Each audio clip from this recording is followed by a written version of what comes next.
There's a development problem amongst Black people in our populations. There's an organizational problem. We're not organized. Every other race group is organized except us. That's why I was telling you that Africa is the weakest continent because it has no military power to speak of. It has no technological knowledge. It has no development capacity. Africa cannot build. South Africa can, and under the National Party and the British it could, and it did up to a certain extent, but it was stopped by the political struggles in South Africa. Yeah. The apartheid government was already working on a rail line from here to Cairo. They had a very clear development plan. Had they remained in government, they would have continued with it, and right? Had they not but had it was sanctions. Then disrupted by everything else that needed to happen, by the way. But obviously the negotiations involved all those development plans that they must continue, but they didn't continue, they halted.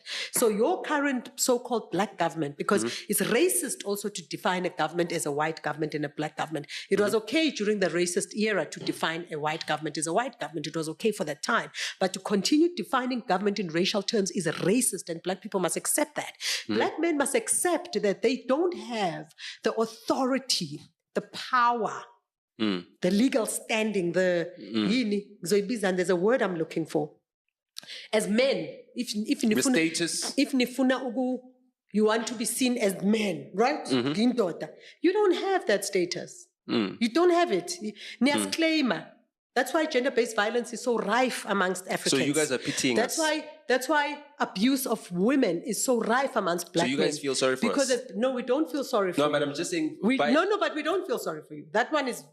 Then why we don't feel sorry for you because we know your capabilities. Marry us? Okay. We know what you are made of. We gave birth to you. We know what you are capable of. But you fail yourselves.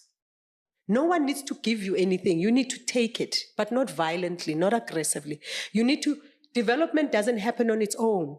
Doesn't happen on its own. It's a deliberate exercise. There's investors and financiers that came together and what you call EPCs. And EPC is an engineering, procurement, and construction firm. They just used to be called construction firms in the olden days, but with the advent of development in the capitalist sectors, development has now been globalized, which I am against, by the way. I'm against globalization, but it's very dominant, and in order to reverse it and come back to what the National Party government used, which is localization, we need to act within the globalist structures and then bring it back. Yeah, you can't, it's too strong. You can't overpower it. So now we're at grade 11 of accepting that we have failed. You're not taking charge.